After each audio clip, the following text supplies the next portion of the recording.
এই বলে সে সবার সামনে চার্চ প্রধানকে ধরে তার প্যান্ট খুলে সবাইকে তার পাছা দেখিয়ে বলে, দেখুন আপনারা। কিন্তু এই ব্যক্তিকে আপনি চেনেন না, এটা মোটামুটি অসম্ভব। হ্যাঁ, ইনি হচ্ছেন আমাদের সবার প্রিয় মিস্টার বিন। আমরা সব সময় মিস্টার বিনের ফানি ভিডিও দেখে অভ্যস্ত হলেও মিস্টার বিনের বেশ কয়েকটি জনপ্রিয় সিনেমা রয়েছে। আজকে আমরা মিস্টার বিনের জনি ইংলিশ মুভি সিরিজের প্রথম সিনেমা জনি ইংলিশ 1 এর গল্পটা আপনাদেরকে বলবো। ভিডিওটি দেখার সময় অবশ্যই কোনো কিছু খাবেন না এবং এখনই মুখের মধ্যে কোনো কিছু থাকলে ফেলে দিন, কারণ আল্লাহ না করুক হাসতে হাসতে গলায় আটকে মরে গেলে আমি কোনোভাবেই দায়ী নই। তাহলে চলুন গল্প শুরু করা যাক। আর হ্যাঁ, ভিডিও শুরু করার আগেই বলে নেই, অবশ্য কি বলবো তা আপনারা অলরেডি জানেন, শর্টকাটে বলি। ভিডিওটা থামিয়ে চেক করে নিন আপনার সাবস্ক্রাইবের পাশাপাশি বেল আইকনের অল নোটিফিকেশন অন করা আছে কিনা, না থাকলে এখনই করে নিন। এবার চলুন গল্প শুরু করা যাক। এই হচ্ছে mister Johnny English. Johnny English ইংল্যান্ডের গোয়েন্দা সংস্থা MI7 এ কাজ করে। এই হচ্ছে মিস্টার বফ।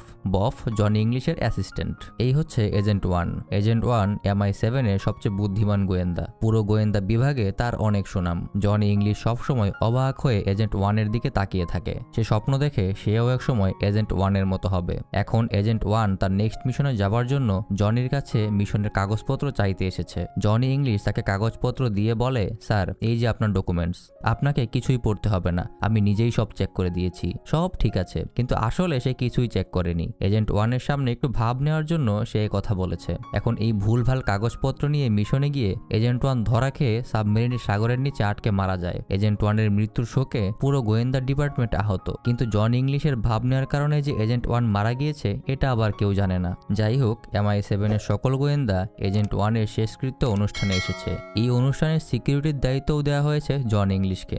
এই হচ্ছে MI7 এর চিফ অফিসার পেগাসাস। সে যখন ঠিক গেট দিয়ে অনুষ্ঠানে ঢুকবে তখন জন ইংলিশকে জিজ্ঞাসা করে, মিস্টার ইংলিশ, সব ঠিকঠাক আছে তো? জনি বলে, স্যার, পুরো ইংল্যান্ডে এর চেয়ে নিরাপদ জায়গা আপনি কোথাও পাবেন না। সাথে সাথে অনুষ্ঠানের ভেতর একটি বোমা ফাটে এবং সব এজেন্ট একসাথে মারা যায়। জন ইংলিশের মুখটা একদম কালো হয়ে যায়। কিছুদিন পর প্রধানমন্ত্রী পেগাসাসকে ডেকে বলে, এজেন্ট 1 এর মিশনটা অনেক ইম্পর্টেন্ট ছিল, ওটা আমাদের শেষ করতেই হবে, নতুন কোনো এজেন্টকে ডাকো। কিন্তু পেগাসাস বলে, স্যার, আমাদের সকল এজেন্ট মারা গিয়েছে, সৌভাগ্যবশত কেবলমাত্র একটা এজেন্ট বেঁচে আছে। মন্ত্রী বলে, তাহলে তাকেই দায়িত্ব দাও। তাই পেগাসাস বাধ্য হয়েই জনি ইংলিশকে সেই মিশনের দায়িত্বটা দেয়। দায়িত্ব পেয়েই জনি এজেন্ট 1 এর মতো ভাব নিয়ে পেগাসাসের রুমে ঢুকে। একটু এক্সট্রা ভাব নেওয়ার জন্য তার ওভারকোটটা ছুড়ে দিলে সেটা হ্যাঙ্গারে না লেগে জানালা দিয়ে বাইরে পড়ে যায়। পেগাসাস তখন রুমে ছিল না। পেগাসাসের বদলে তার সেক্রেটারি মহিলা সেখানে কাজ করছিল। সেক্রেটারি তাকে বলে, আপনার মিশনে যাবার আগে কিছু কাগজপত্রে সাইন করতে হবে, এটা করে নিন। এই বলে সে পাশে অন্য কিছু দেখতে যায়। জনি তখন তার নিজের কলমটা রেখে পাশের আরেকটা কলম হাতে নিয়ে বলে, আহা, এই কলমটা আমার অনেক প্রিয়। দেখতে খুব সাধারণ কলম হলেও এটা আসলে একটা অস্ত্রের মতো, দুইবার টিপ দিলেই এটা থেকে গুলি বের হয়। এই বলে সে সত্যি সত্যি কলমের মাথায় দুইবার টিপ দেয় আর কলম থেকে গুলি বের হয়ে সেটা সেক্রেটারির পাছায় গিয়ে লাগে। সেক্রেটারির সাথে সাথে অজ্ঞান হয়ে মাটিতে পড়ে যায়। তখনই আবার পেগাসাস রুমে ঢুকে। সে জনিকে দেখেই বলে, হ্যালো মিস্টার ইংলিশ, আপনি দেখি এসে গেছেন। আমার সেক্রেটারিকে কোথাও দেখেছেন? এখানেই তো থাকার কথা। জনি তখন আস্তে করে সোফার পাশে গিয়ে দাঁড়িয়ে সেক্রেটারির বডিটা ঢেকে দেয় যেন পেগাসাস তাকে দেখতে না পারে। তারপর বলে, আমার মনে হয় স্যার আপনার সেক্রেটারি হয়তো বাথরুমে হিসু করতে গিয়েছে। পেগাসাস তখন তাকে বলে, আচ্ছা চলুন পাশের রুমে গিয়ে আপনাকে মিশনটা বুঝিয়ে দেই। পাশের রুমে নিয়ে পেগাসাস তাকে বলে, মিস্টার ইংলিশ, আমাদের কাছে খবর আছে কেউ একজন আমাদের মহারানীর মুকুটটা চুরি করার প্ল্যান করছে। এর মধ্যে আবার আজকে রাতে লন্ডন টাওয়ার বিল্ডিং এ আমাদের মহারানীর মুকুট প্রদর্শনের অনুষ্ঠান হবে। সেখানে স্বয়ং মহারানী নিজেও আসবেন। পুরো অনুষ্ঠানের খরচ দিচ্ছে ফ্রান্সের একজন বিশিষ্ট ব্যবসায়ী প্যাসকেল সভাজ। আপনার দায়িত্ব হলো পুরো অনুষ্ঠানে যেন কোনো ঝামেলা না হয় সেটা দেখা। জনি বলে, আরে কি যে বলেন স্যার, আপনি নিশ্চিন্তে থাকুন, এই ঝামেলা শব্দটাই আমার ডিকশনারিতে নেই। রাতের বেলা যথারীতি অনুষ্ঠান শুরু হয়। দেশের সব গণ্যমান্য লোকেরা সেই অনুষ্ঠানে এসেছে। জনি ইংলিশ ভাব নিয়ে এদিক ওদিক ঘুরে ফিরে দেখছে। জনি ঘুরে ফিরে একজন সুন্দরী মেয়ে দেখে তার সামনে একটু ভাব নেওয়ার জন্য তার কাছে যায়। গিয়ে বলে, হ্যালো ম্যাডাম, আমি জনি ইংলিশ। আপনি? মেয়েটি বলে, আমি লরা ক্যাম্পেল, ডায়মন্ডের বিজনেস করি। তখন পাশেই এক ওয়েটারকে ডেকে জনি বলে, এই যে আমার জন্য কড়া করে একটা ড্রিঙ্কস দিও তো। ওয়েটার ড্রিঙ্কস আনতে চলে যায়। জনি তখন সেই মহিলার কাছে নিজের ভাব নিয়ে নানা রকম উল্টাপাল্টা কথা বলতে শুরু করে। তখনই সেই অনুষ্ঠানের স্পন্সর প্যাসকেল সভাজ সেই অনুষ্ঠানে আসে। সে লরাকে দেখে তার দিকেই এগিয়ে আসে। তার হাতে একটি ড্রিঙ্কস ছিল। জনি তাকিয়ে দেখে তার হাতে একটি ড্রিঙ্কস। সে মনে করে এটাই হয়তো সেই ওয়েটারটা। সে তার হাত থেকে ড্রিঙ্কসটা নিয়ে বলে, ধন্যবাদ, এটা নিশ্চয়ই আমার জন্য, যাও তোমার কাজ শেষ। জনির এই কাণ্ড দেখে লরা জনিকে বলে, মিস্টার জনি, আপনি মনে হয় আমাদের স্পন্সর প্যাসকেল সভাজকে এখনো দেখেননি। জনি বলে, বলে ভালো হয়েছে আমি তারে দেখিনি, তার মতো একজন ফালতু লোককে দেখার চেয়ে বিষ খেয়ে মরে যাওয়া ভালো, যত সব ফ্রান্সের ফালতু লোক। সে তখন পিছনে তাকিয়ে দেখে প্যাসকেল এখনো পিছেই দাঁড়িয়ে আছে। সে বলে কি ব্যাপার, এখনো দাঁড়িয়ে আছো যে, টিপ লাগবে নাকি? আচ্ছা দাঁড়াও, অনুষ্ঠান শেষে তোমাকে 5 টাকা দেবো। তখন প্যাসকেল সভাজ তার সাথে কথা না বলে লরার সাথে হ্যান্ডশেক করে বলে আমি ফ্রান্সের ফালতু লোক মিস্টার প্যাসকেল সভাজ। এই কথা শুনে জনির গলা শুকিয়ে যায়। সে তার সামনে আমতা করে বলে স্যার কিছু মনে করবেন না স্যার, আসলে মানে স্যার ইয়ে মানে স্যার ও ইয়ে। প্যাসকেল তখন তার সাথে মস্করা করে বলে অনেক ধন্যবাদ মিস্টার জনি, আমি যাই আপনার জন্য আরো এক গ্লাস ড্রিঙ্কস নিয়ে আসি, তারপর আমাকে 5 টাকা টিপ দিয়েন। এই বলে সে চলে যায়। এদিকে দেখা যায় একজন লোক সেই বিল্ডিং এর কারেন্টের লাইনে কি জানি করছে। মিস্টার প্যাসকেল তখন অনুষ্ঠানে দাঁড়িয়ে সবার উদ্দেশ্যে কিছু কথাবার্তা বলছিল। হঠাৎ করে পুরো বিল্ডিং এ লাইট অফ হয়ে যায়। জনি তখন দেখে জানালার পাশ দিয়ে কে জানি দৌড়ে গেল। সে সাথে সাথে সেখানে গিয়ে একটা মদের বোতল হাতে নিয়ে নেয়। একজন লোক আসতেই সে তার মাথায় বাড়ি মেরে তাকে অজ্ঞান করে ফেলে। তখনই লাইট চলে আসে এবং সবাই দেখে সেই লোকটি ইংল্যান্ডের আর্মির কর্নেল। জনি আস্তে করে তার হাত থেকে মদের বোতলটা পেছনে রেখে দেয়। তারপর বলে একটা ডাকাত তাকে মেরে পালিয়ে গেছে, এই দিকেই গেছে, আপনারা বাইরে থাকুন, আমি দেখছি।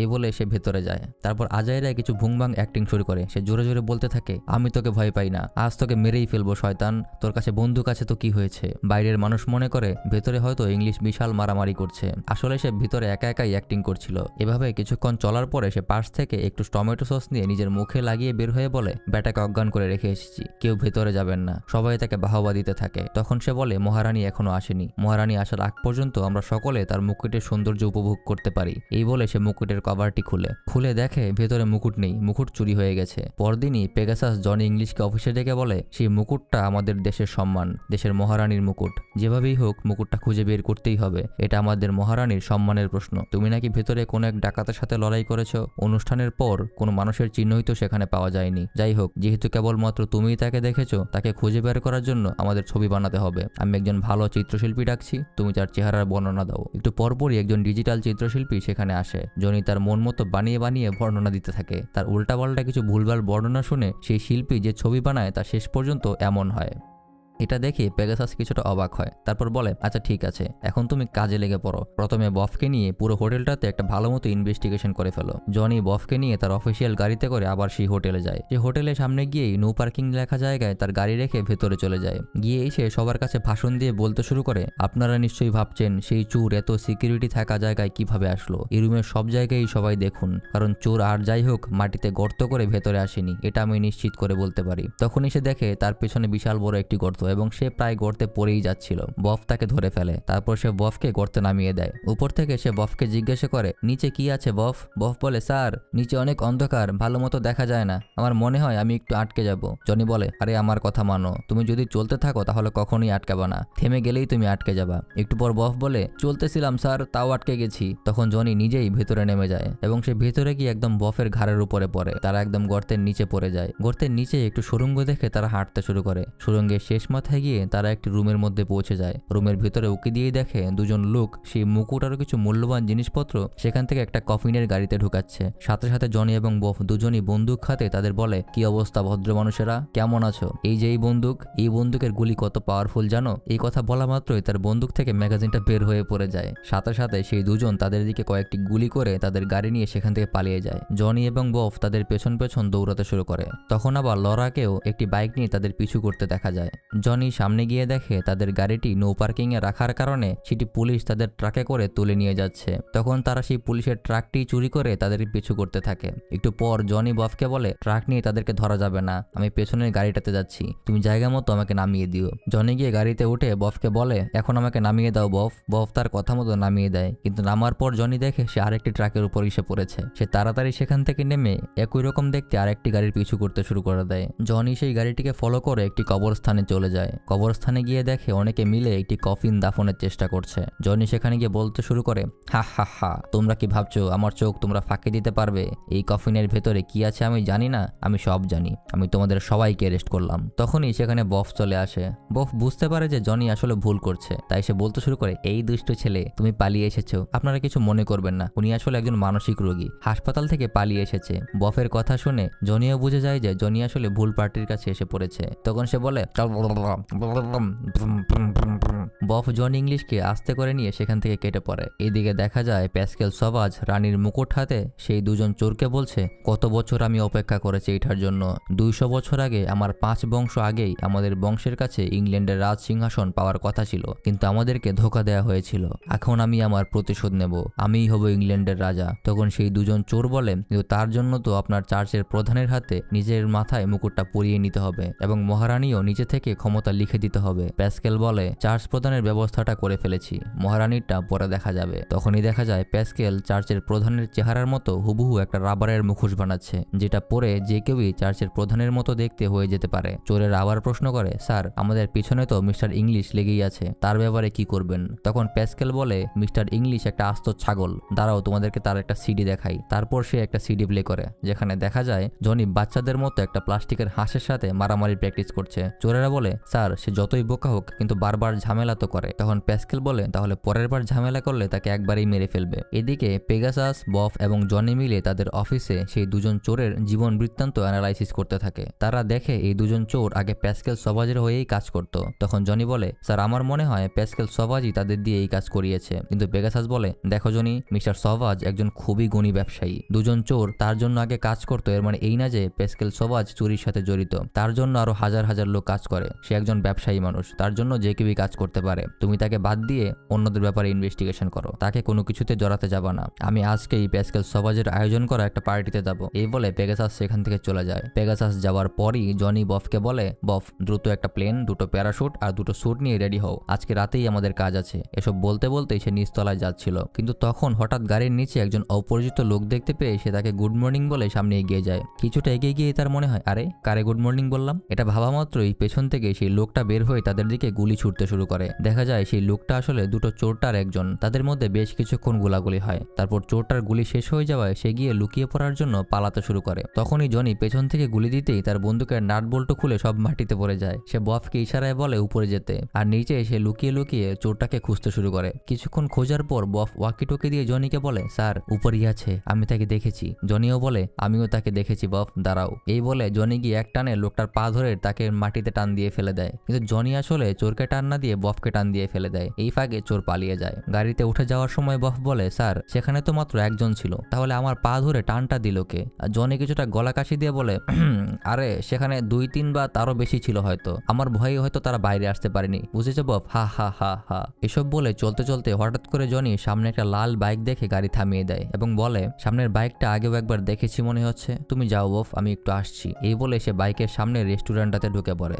ভিতরে গিয়ে দেখে সেই লরা সেখানে বসে আছে। সে লরার পাশে বসেই বলে, আরে হা হা, কি দারুণ, আমাদের আবার দেখা হয়ে গেল। লরা বলে, কি ব্যাপার, আপনি কি জাপানিজ খাবার খেতে এখানে এসেছেন নাকি? জনি বলে, জাপানিজ খাবার তো আমি জাপানিজদের থেকেও ভালো খেতে পারি। এই বলে সে 2টো কাঠি নিয়ে বারবার খাবার ধরার চেষ্টা করতে থাকে, কিন্তু কিছুতেই খাবার ধরতে পারে না। তারপর লরা বলে, এই না আপনি জাপানিজদের থেকেও ভালো খাবার ধরতে পারেন? তারপর সে নিজে খাবারটা জনির মুখে তুলে দেয়। তারপর লরা বলে, আপনি বসুন, আমি আসছি। লরা যেতেই জনি তার মুখ থেকে খাবারটা থু দিয়ে ফেলে দেয়, কিন্তু তার টাইটা চলন্ত ট্রেতে আটকে যায়। পুরো খাবারের টেবিলটা তছনছ করে দিয়ে সেখান থেকে ছুটতে ছুটতে লরা তার বাইক নিয়ে পালিয়ে যায়। রাতের বেলা জনি এবং বফ প্লেনে করে প্যাসকেল সবাজের বিল্ডিং এর উপর দিয়ে যাচ্ছিল। প্লেনে বসেই বফ বলে, স্যার নামার আগে আরেকবার প্ল্যানটা রিভাইজ করে নেই শুনুন।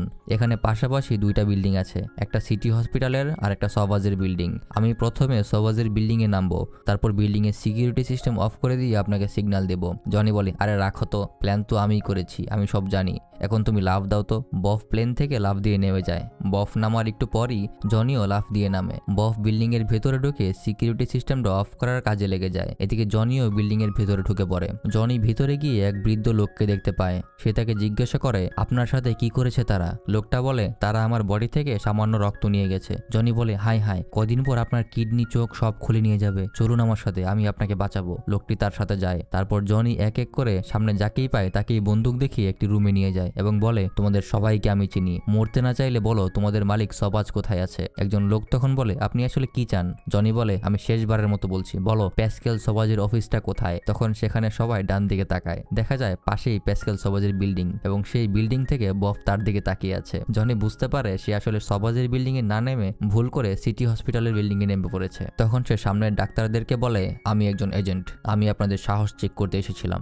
আপনারা তো অনেক সাহসী, এরকমই সাহসী থাকবেন, কখনো ভয় পাবেন পাবেন না। তারপর সে তাড়াতাড়ি করে সেই বিল্ডিং থেকে নেমে আবার লুকিয়ে প্যাসকেল সবাজের বিল্ডিং এ ঢুকে। বফ তাকে জিজ্ঞাসা করে, স্যার আপনি কি ভুল করে ভুল বিল্ডিং এ ল্যান্ড করেছিলেন? জনি বলে, আরে না, কি যে বলো বফ, আমি কি কখনো ভুল করি? আমি আসলে পাশের বিল্ডিং থেকে সবাজের বিল্ডিংটা ভালো মতো দেখতে গিয়েছিলাম, বুঝেছো? তারপর তারা আস্তে আস্তে বিল্ডিং এর ভেতরে ঢুকতে থাকে। তখনই হঠাৎ একজন এসে জনির পেছনে বন্দুকটা ধরে তাকে আটকে ফেলে, কিন্তু জনির হাতে একটি ছোট সুইওয়ালা আংটি ছিল। সে সেটি দিয়ে তাকে আঘাত করে এবং বফও পেছন থেকে তাকে সাহায্য করে। বফ তাকে জিজ্ঞাসা করে, এটা আবার কেমন আংটি স্যার? জনি বলে, এটার মধ্যে একটা কেমিক্যাল লাগানো আছে, এটা লাগালে শরীর অবশ্যের মতো হয়ে যায়, মানুষ ঠিক মতো কথা বলতে পারে না, হাত পা ঠিক মতো কাজ করে না। তারপর তারা পাশের আরেকটা রুমে যাবার সময় বাইরে থেকে দেখে একজন ব্যক্তির মাথায় চার্চ প্রধানের মুখোশ লাগানো হচ্ছে। জনি ভালো মতো খেয়াল করে দেখে লোকটির পাছায় লেখা Jesus is coming, look busy. তারা লোকটিকে ভালো মতো মেকআপ করিয়ে হুবহু চার্চ প্রধানের মতো বানিয়ে দেয়। তারপর তারা তাকে নিয়ে ভেতরের দিকে চলে যায়। জনি এবং বফ তাদেরকে ফলো করতে করতে একটি রুমে ঢুকে পড়ে।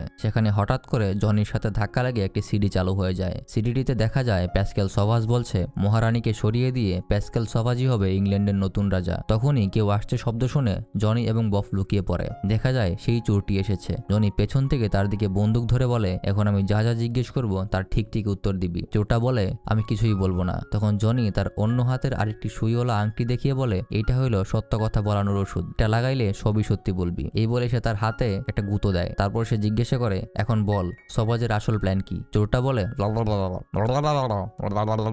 বফ বলে, স্যার আমার মনে হয় আপনি ডান হাতের আংটিটা বাম হাতের আঙ্গুলে পরেছেন আর বাম হাতেটা ডান হাতে। জনি বলে, কি বলো তুমি আমাকে ডান বাম চেনাবা? এই বলে সে নিজের শরীরেও একটা গুঁতো দেয়। সাথে সাথে সেও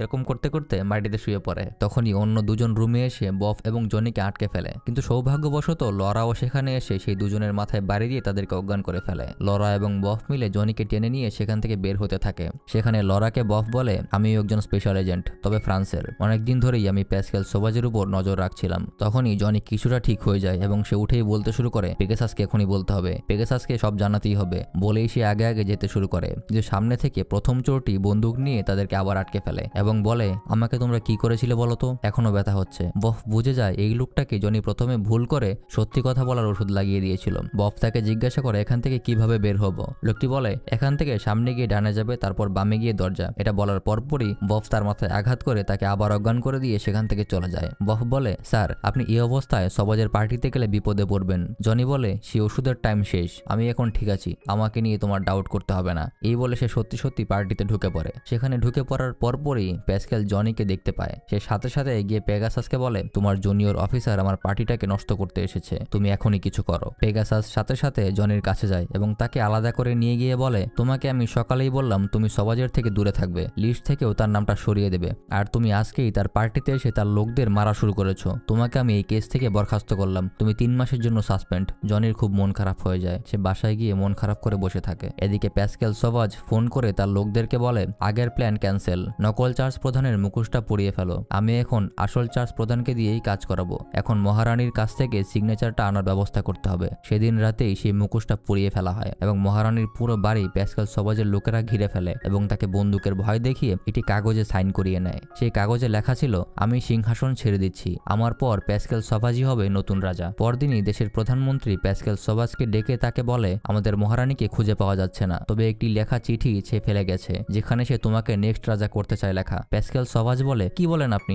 আমাকে কেন দিবে? এদিকে প্যাসকেলের কথা মতো চোরটি মহারানীর চুরি করা মুকুটটি একটি পুলিশ স্টেশনের সামনেই ফেলে যায়। সারা দেশে খবর ছড়িয়ে যায় যে মহারানীর মুকুট পাওয়া গিয়েছে। এখন চার্চের প্রধান এসে প্যাসকেল সবাজকে মুকুট পরিয়ে দিলে সেই হবে নেক্সট রাজা। বেচারা জনি এদিকে বাসায় বসে অলস সময় কাটাচ্ছিল। তখনই লরা তার বাসায় এসে তাকে বলে, গাড়ি বের করো, আমাদের এখনই বের হতে হবে। সবাজ একটি গোপন জায়গায় বিভিন্ন দেশে সবচেয়ে বড় বড় ক্রিমিনালদের নিয়ে মিটিং করবে, আমরা তাকে সেখানেই ধরতে পারবো। জনি বলে, আমাকে বরখাস্ত করে দেওয়া হয়েছে, আমি এখন আর সেই কেসে নেই। লরা বলে, জানি, কিন্তু আমি চাই তুমি আমার সাথে থাকো, নিজের দেশের জন্য হলেও তোমার সেটা করা উচিত। শেষ পর্যন্ত জনি লরার সাথে যেতে রাজি হয়। দুজন মিলে প্যাসকেলের গোপন মিটিং এর জায়গাটির উদ্দেশ্যে রওনা দেয়। সেখানে পৌঁছে তারা উপরে ওঠার একটি পাইপের কাছে যায়। লরা বলে, উপরে ওঠার জন্য এটা ছাড়াও অন্য কোনো রাস্তা হওয়া উচিত। জনি বলে, আমি সব অ্যাঙ্গেল থেকে দেখেছি, এটা ছাড়া আর একটাও রাস্তা নেই, আমি প্রথমে যাচ্ছি, সব ক্লিয়ার থাকলে আমি সিগন্যাল দেবো তোমাকে, তারপর তুমিও আমার পেছন পেছন আসবে। এই বলে সে বড় পাইপের ভেতর দিয়ে উঠতে শুরু করে। এদিকে লরা তখন আশেপাশে একটি লম্বা সিঁড়ি দেখতে পায়, সে সেটা দিয়েই উপরে উঠতে শুরু করে। জনি কিছুটা উপরে ওঠার পরই দেখে ভেতরে খুবই বাজে গন্ধ। সেই পাইপটা ছিল একটা গণ টয়লেটের পাইপ। জনি যখন উপরে উঠছিল তখন 10-15 জন একসাথে সেখানে হাগু করছিল। করছিল। তারা টয়লেট ফ্লাশ করলে তাদের সবার হাগু গিয়ে জনির উপর পড়ে। তার সারা শরীর গুয়ের গন্ধে ভরে যায়। তাও সে অনেক কষ্ট করে সেই পাইপ দিয়ে কোমরের ভেতর দিয়ে উপরে উঠে আসে। এদিকে লরা সেই সিঁড়ি বেয়ে বেশ ভালোভাবেই উপরে উঠে এসেছে। একটু পর লরা জনিকে খুঁজে পায়। জনিকে দেখেই সে গন্ধ সহ্য করতে না পেরে তাকে ধাক্কা দিয়ে বাথরুমের শাওয়ারের মধ্যে পাঠিয়ে দেয়। এদিকে সবাজ দেশের বড় বড় ক্রিমিনালদের নিয়ে মিটিং করছে। সে তাদেরকে একটি সিডি প্লেয়ারে ভিডিও ছেড়ে বোঝাচ্ছে সে যদি ইংল্যান্ডের রাজা হতে পারে তাহলে ক্রিমিনালরা কি কি সুবিধা পাবে। জনির শাওয়ার নিয়ে পরিষ্কার হবার পর লরার সাথে লুকিয়ে সবাজের কথাবার্তা শুনতে একটি রুমে তারা লুকিয়ে থাকে। সবাজের কথাবার্তা শুনে জনি লরাকে বলে তাকে আইনের হাতে তুলে দিতে গেলে আমাদেরকে ওই সিডিটা নিয়ে পালাতে হবে। তখনই তার পেছনে ধাক্কা লেগে সেই রুমের মাইক্রোফোনটা অন হয়ে যায়। জনি বলতেই থাকে, শোনো, আমরা যে এখানে আছি তা আমরা ছাড়া আর কেউ জানে না। আমি পেছন দিকে ঘুরে গিয়ে প্রথমেই সবাজকে বন্দুক দেখিয়ে আটকে ফেলবো, তারপর সিডিটা নিয়ে বের হয়ে যাব। এদিকে যেহেতু তার বন্ধ রুমের মাইক্রোফোনটা অন হয়েছিল তাই তাদের কথা সবাই শুনতে পাচ্ছিল। প্যাসকেল বিরক্ত হয়ে চেয়ারে বসে মাথা নাড়াতে থাকে। জনি তার কথা মতো হঠাৎ করে উপর থেকে নেমে তার দিকে বন্দুক তাক করে বলে, বল এবার কোথায় পালাবি, ফ্রান্সের ফালতু লোক। সবাজ বলে, মিস্টার ইংলিশ, আপনি কিভাবে আসলেন? আপনাকে দেখে তো আমি অনেক ভয় পাচ্ছি, আমার ভয়ে হাত পা কাঁপছে। জনি বলে, আমাকে সব ক্রিমিনালরাই ভয় পায় সবাজ। এসব বলে বলে সে আস্তে আস্তে সিডিটা নেওয়ার চেষ্টা করতে থাকে, কিন্তু সিডিটা তার হাত থেকে পড়ে যাওয়ায় সে ভুলে আরেকটা সিডি নিজের পকেটে নিয়ে নেয়। সবাজ বলে, একবার পিছে তো দেখো ইংলিশ। তখন দেখা যায় লরাকেও কিছু লোকেরা বন্দি করে নিয়ে এসেছে। জনি তখন চিৎকার করে বলে, সবাজ, আমার জীবন থাকতে আমি তোকে ইংল্যান্ডের রাজা হতে দেব না। এই বলে সে সবাজের দিকে গুলি করতে নেয়, কিন্তু তার বন্দুক থেকে গুলির বদলে কয়েক গ্রাম গু বের হয়ে আসে। সবাজের লোকেরা জনি এবং লরাকে বন্দি করে নিয়ে যায়। তারা জনি এবং লরাকে একটি রুমে দড়ি দিয়ে বেঁধে রাখে। এদিকে ইংল্যান্ডের নতুন উৎসব পালিত হচ্ছে, কারণ প্রায় 1000 সাল পর আবার নতুন করে আলাদা করে কেউ রাজা হচ্ছে। ইংল্যান্ডের প্রধান চার্চে সবাজকে নতুন রাজা করার অনুষ্ঠানের প্রস্তুতি চলছে, যেখানে চার্চ প্রধান সবাজকে মুকুট পরিয়ে দিয়ে রাজা ঘোষণা করবে। লরা এবং জনি এদিকে বন্ধ রুম থেকে বের হওয়ার চিন্তা করতে থাকে। সৌভাগ্যবশত তখনই বফ তাদেরকে খুঁজে খুঁজে সেখানে পৌঁছে যায়। বফ তাদেরকে নিয়ে তাড়াতাড়ি করে সেই অনুষ্ঠানের উদ্দেশ্যে রওনা হয়। গাড়িতে বসে জনি সবাইকে বলে, আমরা অনুষ্ঠানে গিয়ে লাইভ টেলিকাস্টে এই সিডিটা ছেড়ে দেব। সবাজের এই সিডিটাই আমাদের একমাত্র প্রমাণ। জনি সেখানে গিয়ে চার্চের এক পাদ্রীকে অজ্ঞান করে নিজে সেই পাদ্রী সেজে অনুষ্ঠানের অন্য পাদ্রীদের সাথে সেখানে ঢুকে যায়। চার্চের প্রধান পাদ্রী সবাজকে নতুন রাজা বানানোর জন্য ঘোষণা দিতে শুরু করে। তখনই জনি তার জামা খুলে বলতে শুরু করে, এই লোকটা একটা ফ্রড, একে কোনো অবস্থায় দেশের রাজা বানানো যাবে না, আমার কাছে প্রমাণ আছে। আর আপনারা আরো অবাক হবেন, আপনারা যাকে চার্চের প্রধান মনে করছেন সে আসলে মুখোশধারী অন্য কেউ। দাঁড়ান আপনাদেরকে দেখাচ্ছি। এই বলে সে চার্চ প্রধানের কান, গলা, মাথার চামড়া, নাক সব ধরে টানতে শুরু করে, কিন্তু কিছুতেই কিছু হয় না। তখন সে বলে, আমার মনে হয় সে সুপার গ্লু দিয়ে নিজের মুখোশটা চামড়ার সাথে লাগিয়ে নিয়েছে। দাঁড়ান, আরো একটা প্রমাণ আছে। তার পাছায় লেখা আছে, Jesus is coming, look busy, দেখাচ্ছি আপনাদের। এই বলে সে সবার সামনে চার্চ প্রধানকে ধরে তার প্যান্ট খুলে সবাইকে তার পাছা দেখিয়ে বলে, দেখুন আপনারা। কিন্তু সবাই দেখে সেখানেও কিছু লেখা নেই। তখন সবাজ বলে, এই লোকটা একটা আস্ত পাগল, এখান থেকে নিয়ে যাও তো। জনি বলে, আমার কাছে আরো শক্ত প্রমাণ আছে। বফ, কোথায় আছো তুমি? সিডিটা এখনই চালিয়ে দাও। বফ কন্ট্রোল সেন্টারের লোকেদের বন্দুকের ভয় দেখিয়ে সিডিটা চালিয়ে দিতে বলে। সিডিটা চালানোর পর দেখা যায় এটা জনি ইংলিশের নিজের প্লাস্টিকের সাথে কুংফু প্র্যাকটিস করার সিডি। জনির ভিডিও দেখে অবাক হয়ে সবাই সেদিকে তাকিয়ে থাকে। জনি তখন নিজের অবস্থা বুঝতে পেরে পেছন দিয়ে দৌড় মেরে পালিয়ে যায়। সবাজ তখন চার্চ প্রধানকে বলে, চলুন শুরু করুন, অনেক হয়েছে। চার্চ প্রধান আবার তার অনুষ্ঠান শুরু করে।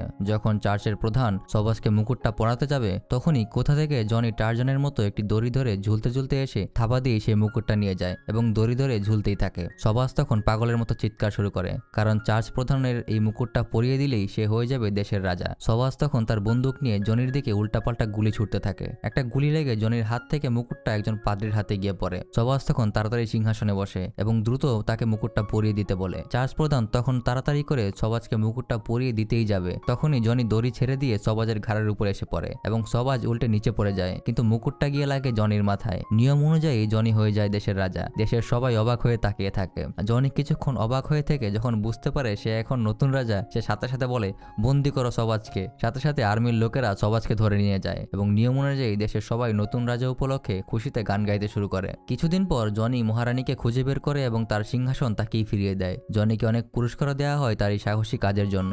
লরা ওইদিকে জনির প্রেমে পড়ে গেছে। লরা এবং জনি একটি গাড়িতে করে লং ড্রাইভে যায়। সেখানে লরা জনিকে চুমু দিতে যাবে, তখনই একটি বাটনে চাপ লেগে লরা সিট সহ আকাশে উড়ে যায়। কি কেমন লাগলো? এরকম ভিডিও ভালো লাগলে কমেন্টে জানাবেন। আর হ্যাঁ, আমাদের ফেসবুক গ্রুপে জয়েন করার দাওয়াত তো সেই কবে থেকেই দিচ্ছি, আপনারা দাওয়াত অ্যাকসেপ্টই করেন না। জয়েন করার লিঙ্ক ডেসক্রিপশন এবং কমেন্টে দুই জায়গায় দেওয়া রইল। গ্রুপে কথা হবে। টাটা।